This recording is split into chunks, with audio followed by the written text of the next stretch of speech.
You know that feeling when you're grappling with a really complex idea, trying to find maybe a shortcut to some kind of profound wisdom, but the usual ways just feel, well, a bit limiting. Or perhaps you've wondered if there's like a deeper reality hiding behind all the black and white, the good and bad we usually see.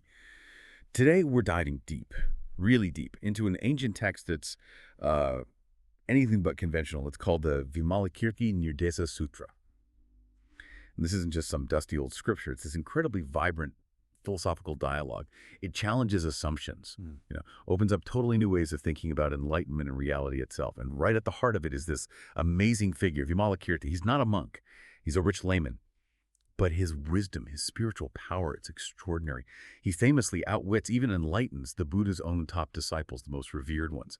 So our mission today, we wanted to unpack how this sutra, mainly through Vimalakirti, just completely flips the script, redefines enlightenment, what a Buddha land really is, and get this, how even wrong ways, even defilements can actually be the path, the direct path to wisdom. And just so you know, we're drawing all this straight from excerpts of the sutra itself, specifically Charles Luke's 1972 translation. Okay, so let's set the scene. Picture this. The Buddha is hanging out in Amra Park in Vaisali. He's surrounded by this huge crowd, 8,000 bhikkhus, those are the fully ordained monks, and 32,000 bodhisattvas. And these bodhisattvas, they aren't just, learners. They're highly advanced beings, beings who've achieved incredible spiritual perfections, choose to stick around, delaying their own final liberation just to help everyone else. Wow. Yeah, the text describes them as forming a kind of Dharma-protecting citadel, super wise, fearless teachers, like royal physicians for the soul, basically. Got it. So into this incredible assembly steps this guy, Ratnarasi, son of an elder, and he asks the Buddha the big question, the one everyone somewhere deep down probably asks, how do you actually get to the pure, clean land of the Buddha? And this is where it gets really revolutionary, the Buddha's answer. It's not what anyone expected, I think. He doesn't point up to the sky or to some far-off place. He says, and I'm quoting here, all species of living beings are the Buddha land sought by all bodhisattvas. Wait, so the Buddha land is people, living beings. Essentially, yes. The key isn't a place. It's the bodhisattva's engagement with beings, how they help them, how they transform them. The sutra says, a bodhisattva wins the Buddha land according to the living beings converted by him or tamed by him. It's about cultivating the potential for enlightenment within beings. So it's entirely this active internal process focused on interaction, transformation. It's not a destination you travel to. So it's not a place you go, it's a state you embody through your actions and mind. Yeah. That completely shifts things. The Pure Land isn't some external paradise, but it's like a direct result of a bodhisattva's pure mind and what they do. Yeah. The sutra even lists specific virtues that are this Pure Land. Things like straightforward mind, charity, dana. Right. Discipline, sila, patience, ksanti, devotion, virya, serenity, dhyana, and of course, wisdom, prajna. And it mentions the four boundless minds too, kindness, compassion, joy, indifference, and skillful teaching methods, upaya. And the Buddha sums it up. If a bodhisattva wants to win the Pure Land, he should purify his mind. And because of his pure mind, the Buddha land is pure. So your inner state literally creates your reality, your enlightened reality. Exactly. And you can see how this would immediately challenge the standard view at the time, which leads right into Sariputra's confusion. Remember him, Buddha's top disciple for wisdom. Right. He hears this and thinks illogically, okay, hang on. If the Buddha land is pure because the bodhisattva's mind is pure, does that mean the world honored one's mind wasn't pure back when he was a bodhisattva? Is that why this world seems so unclean? That makes sense from his perspective, if A leads to B. Exactly, but the Buddha just turns it around with this brilliant analogy. He asks Sariputra, are the sun and the moon not clean when a blind man does not see their cleanliness? Ah, so purity isn't inherent in the object, but in the perceiver's ability. Precisely. It's a matter of spiritual perception. The world itself isn't inherently impure. Our view of it is limited by our own spiritual blindness. So the world isn't flawed, but our perception is. How does he really hammer this home for everyone there? Oh, he gives this incredibly dramatic demonstration. It's quite something. The Buddha just presses the toes of his right foot onto the ground, and suddenly, boom, the whole world transforms. It's adorned with hundreds and thousands of rare and precious gems. It looks like a heavenly palace. Wow. And everyone there suddenly finds themselves sitting on these amazing, precious lotus thrones. It's like that. Just like that. And then the Buddha explains, This Buddha land of mine is always pure, but it appears filthy so that I can lead people of inferior spirituality to their salvation. Okay, that's a huge moment, an aha Right. moment, right? Absolutely. The perceived filth of our world isn't its true reality. It's a reflection of our spiritual limitations. Or you could say it's a skillful appearance the Buddha uses to teach us. That completely reframes everything. And building on that, that radical idea of the pure land, the sutra then introduces our main guy, Vimalakirti. Now he's different. A wealthy elder in Vaisali, not a monk, wears the white clothes of a layman. But the text says he observed all the rules of the Sangha, the monastic community. He lives this unconventional life, intentionally using expedient methods, upaya, to teach. He uses his incredible wealth to help the poor, but also uses his understanding of morality to correct people breaking the rules. He really gets involved. He's the absolute master of upaya, skillful means. The text gives these amazing examples, like he'd go into a gambling house, but not to gamble. No, it says he always tried to teach and deliver people there. Right in the middle of it all. Exactly. Same with houses of prostitution. He'd go in and then reveal the sin of sexual intercourse. He's meeting people exactly where they are on their terms. That takes some serious skill. And courage, probably. Definitely. And even more striking, he pretends to be sick. He knows this will draw visitors, kings, ministers, important people. Like a teaching opportunity. Precisely. They come to see him, offer condolences, and bam.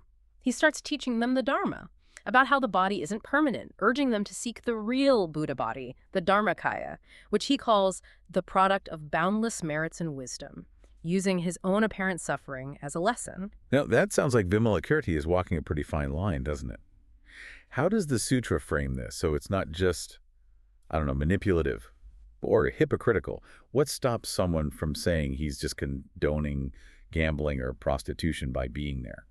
That's a really crucial question, and it gets right to the heart of upaya. The sutra is very clear. Vimalakirti's intention is always completely pure, his inner state. Totally unstained, he's not indulging. Yeah. He's deliberately putting himself in those environments. Why? To connect with people who would never, ever normally encounter these teachings. His actions, viewed externally, look provocative, but they stem from immense compassion. He's adapting his methods to the audience, you see, not just sticking rigidly to conventional ideas of piety. So the wrong way for one person might be the only way in for someone else. That's the idea. Skillful means is about that flexibility, guided by wisdom and compassion. And this whole idea of skillful means, it just explodes in this section. Yeah. Like we could call it the sick caller's bit. It's memorable. The Buddha knows Vimalakirti's illness is just a teaching tool, right? So he asks his top disciples, the big names, the bodhisattvas, hey, go visit Vimalakirti for me. But one by one, they all say, no thanks, Buddha. Yeah, they all have a story. Every single one has had a run-in with Vimalakirti before. And in each case, Vimalakirti just completely dismantled their understanding of the Dharma, showed them the limits of their conventional wisdom. These weren't just minor corrections, were they? Sounds like Vimalakirti really shook them up. Can you give us a couple of examples? These encounters sound legendary. Oh, they are. Take Sariputra again, the wisdom guy we mentioned. He says, yeah, I can't go. Why? Because Vimalakirti challenged his whole idea of meditation. Vimalakirti told him true meditation is not necessarily sitting. It's about the non-appearance of body and mind in the three worlds. Non-appearance. What does that mean? It means realizing that ultimately your separate sense of self, your body, your mind, they don't inherently exist apart from everything else. It's also not wiping out troubles, Klesa, while entering the state of nirvana. So you don't have to get rid of all problems before you get enlightened.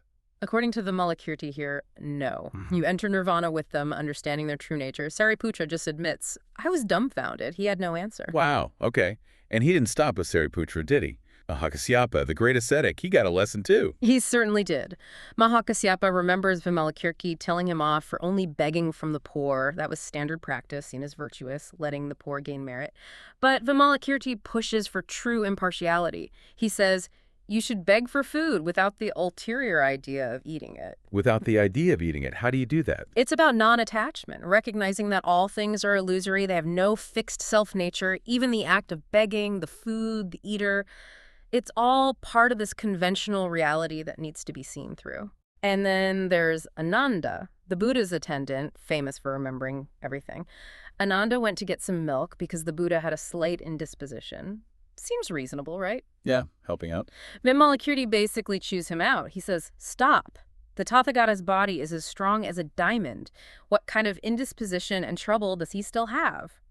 He tells Ananda it's practically slander to suggest a fully enlightened Buddha whose real body is the Dharmakaya, the ultimate truth body, could get sick like a regular person. This is fascinating. Vimalakirti isn't just pointing out small errors. He's consistently forcing them to look beyond what maybe they thought was the final word, like beyond the Hinayana or foundational teachings. Right, that's a great way to put it. He's revealing this deeper, non-dual reality, a Mahayana perspective, you could say, where concepts we take for granted, meditation, purity, sin, even illness, are seen in a completely different light, through this enlightened, non-dual lens. So these stories, they're not just anecdotes. They're kind of like invitations for us, the listeners, to question our own assumptions, aren't they? To see where we might be stuck in conventional thinking. Absolutely.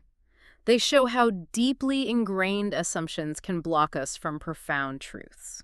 Okay, so Vimalakirti is dismantling conventional wisdom left, right, and center. He's showing the path is way more paradoxical than we usually think. Which brings us to maybe one of the most startling teachings in the whole sutra. Manjusri, who is like the embodiment of wisdom, asked Vimalakirti, how does a bodhisattva actually enter the Buddha path? And Vimalakirti's answer is just, well, it's wild. It really is. He says, point blank, if a bodhisattva treads the wrong ways, without discrimination, he enters the Buddha path. Treads the wrong ways. How can that be the path? It sounds completely backwards, doesn't it? But he gives these incredible examples. He says a bodhisattva might appear to be in one of the worst hells, the fivefold uninterrupted hell, but inwardly, free from irritation and anger. Or appear as if he were stupid, but actually be using profound wisdom to control his mind. Or look greedy, but secretly be giving away everything internally and externally. So the appearance is deceptive. Completely. He even gives the example of appearing as a prostitute to entice those who to lust is a given. First, using temptation to hook them, he then leads them to the Buddha wisdom. That's incredibly provocative. It is. But the point isn't to be those things in a conventional sense. It's about using any appearance, any means necessary, out of compassion to connect with beings and guide them, all while staying totally pure and detached inwardly. It's the ultimate example of being in the world deeply engaged, but absolutely not of it, using appearances as skillful tools. That's revolutionary. Using the wrong way as skillful means. And maybe the most challenging idea, the one that really flips things upside down, is Vimalakirti talking about klesa, our troubles, our defilements, our mental afflictions. Manjusri asks him, what are the seeds of the Tathagata, the seeds of Buddhahood? And Vimalakirti lists things like ignorance and craving, desire, hate, and stupidity, basically all sorts of klesa. So our messy stuff, our problems, those are the seeds of enlightenment. That changes everything about how we might view our struggles. It absolutely does. And it begs the question, right? Why? Why would defilements be the seeds? The sutra gives this beautiful metaphor. High ground does not produce the lotus, which grows only in marshy land. The lotus needs the mud. Exactly. It says those who are already sort of comfortable in their understanding of nirvana, who've reached a certain right position, they will not develop into Buddhahood. Whereas living beings in the mire of klesa can eventually develop the Buddha Dharma. You need the struggle, the messiness. Like you can't find the pearl without diving in the ocean. Precisely. The text says, one who does not plunge into the ocean will never find the priceless pearl. You have to engage with the ocean of klesa, the ocean of afflictions, to win the gem of all knowledge. That's incredibly empowering for anyone learning or just living, really. It is. It means that grappling with the difficult stuff, the confusing parts, even the parts of ourselves we don't like, that's not an obstacle.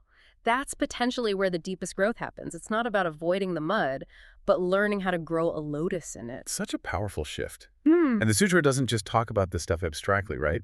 It shows it through these incredible displays Vimalakirti performs. What the text calls inconceivable liberation, like the seating problem. Sariputra's worrying about where everyone will sit in Vimalakirti's tiny room. Right, the room is packed, and Vimalakirti, without even getting up, just performs this feat. He mentally invites 32,000 huge, majestic lion thrones from some incredibly distant Buddha land. 32,000 in his small room. And they all appear fitting perfectly without crowding anyone. It's impossible by normal logic. Okay, that's definitely inconceivable. And he explains more. How a bodhisattva, with this understanding, can place Mount Sumeru, this giant mythical mountain at the center of the world, inside a tiny mustard seed. Without crushing the seed or shrinking the mountain. Exactly. Or put all four great oceans into a single pore of the skin, without disturbing the water or the creatures in it. He can make a week last an eon, or gather the splendors of all Buddha lands into one spot. So these aren't just parlor tricks. What's the deeper meaning? They're profound demonstrations. They show a mind that has completely transcended our ordinary, limited concepts of space, time, form, size, all of it. This isn't just magic. It's what reality looks like to a mind saturated with this non-dual wisdom. It shows the interconnectedness, the fluidity, the ultimately illusory nature of all phenomena. Reality itself shifts based on the mind perceiving it. That's the implication. Vimalakirti even says that sometimes kings of demons are actually high-level bodhisattvas, using scary appearances as an expedient device, a skillful means to convert beings. Things are definitely not always what they seem. Okay, so all these paradoxes, these demonstrations, Vimalakirti's encounters, they all seem to be pointing towards one core fundamental teaching, right? The non-dual Dharma. That's the ultimate point, yes. He keeps bringing it back to non-duality, challenging every single opposition we create in our minds. At one point, he asks a group of advanced bodhisattvas to explain non-duality themselves, and you get all these different fascinating perspectives. Like what? Well, one says birth and death are a duality, but nothing is created and nothing is destroyed. So seeing beyond that cycle. Another says impurity and purity are a duality. When the underlying nature of impurity is clearly perceived, even purity ceases to arise. You see the emptiness of both. So you don't replace impurity with purity, you transcend the whole concept. Exactly. Same with samsara and nirvana, the cycle of suffering and liberation. If the underlying nature of samsara is perceived, there exists neither birth nor death. They aren't ultimately separate states. And maybe most fundamentally, ego and non-ego are a duality. Since the ego cannot be found, where can the non-ego be found? If the self is illusory, the concept of non-self also dissolves. Even form and emptiness. Right. Form, rupa, and voidness are a duality, but form is identical with voidness. The famous Heart Sutra idea. Form is emptiness. Emptiness is form. Okay, so the pattern is clear. See beyond the distinctions our minds create. Realize the interconnectedness, the ultimate unity, or maybe the ultimate lack of inherent separation. Precisely. It's about dismantling that conceptual framework that chops reality up into opposing pairs, seeing the deeper unity. Then comes the ultimate test. Manjusri, Mr. Wisdom himself, offers his definition. A pretty good one, too. He says non-duality is when all things are no longer within the province of either word or speech and of either indication or knowledge, and are beyond questions and answers. That sounds pretty comprehensive. It does. It points towards silence beyond concepts. And then Manjusri turns to Vimalakirti. Okay, wise guy, essentially, what's your explanation? And Vimalakirti does nothing, says nothing. He just kept silent without saying a word. The famous silence. And Manjusri gets it instantly. He exclaims, excellent, excellent.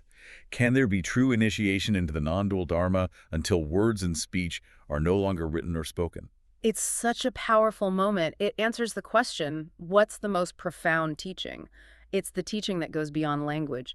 Vimalakirti's silence is the teaching. Because the ultimate truth can't be captured in words or concepts. Exactly. It points to an experiential realization, a direct seeing that's beyond intellectual grasp. His silence demonstrates non-duality more effectively than any words could. Okay, so if the deepest truth is beyond words, how do we actually practice this? How do we embody it? And how do we even begin to share something so profound? The sutra seems to point towards something called the offering of Dharma as being incredibly important. Yes, the emphasis shifts towards the importance of upholding and sharing these teachings. Sakra, or Indra, this powerful deity, even vows to personally protect anyone who cherishes and spreads this sutra. So what is this offering of Dharma that's considered so superior? The Buddha tells a story about a past life as Prince Lunar Canopy. He learned then that the offering of Dharma surpasses all other forms of offering, even massive material donations to countless Buddhas. Wow. Better than offering riches to Buddhas. What does it involve? It involves believing, understanding, receiving, upholding, reading, and reciting it, and uses appropriate methods, upaya, to preach it clearly to others. So engaging with the teaching deeply yourself and then skillfully sharing it. That's it. The merit gained from that, the sutra claims, vastly outweighs even immense material generosity. Why? Because the Bodhi, the enlightenment of all Buddhas, originates from this Dharma.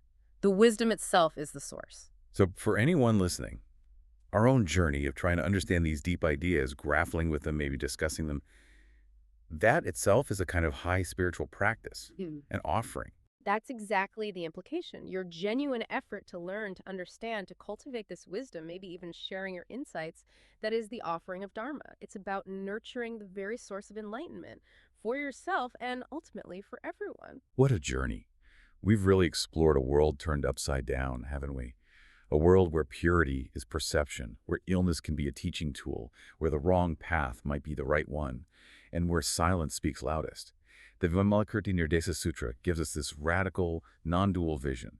Liberation isn't about escaping the world, it seems, but about diving into it, fully, compassionately, but with a mind that sees beyond all the usual distinctions. So here's a final thought to maybe chew on after this. If Vimalakirti tells us that even our klesa, our defilements, the mud and mire of our lives, can be the very seeds of Buddhahood, then what seemingly negative thing in your life, what challenge, what confusion you're facing right now, could that actually be a hidden doorway? A path to some profound insight if you just approached it differently, with a more open, maybe more non-dual kind of wisdom. This deep dive showed us enlightenment might be about seeing the pure land right here in the middle of the mess, embracing the paradox, using everything skillfully. What does that mean for how you see your world and your place in it starting today? How might you work to purify your mind?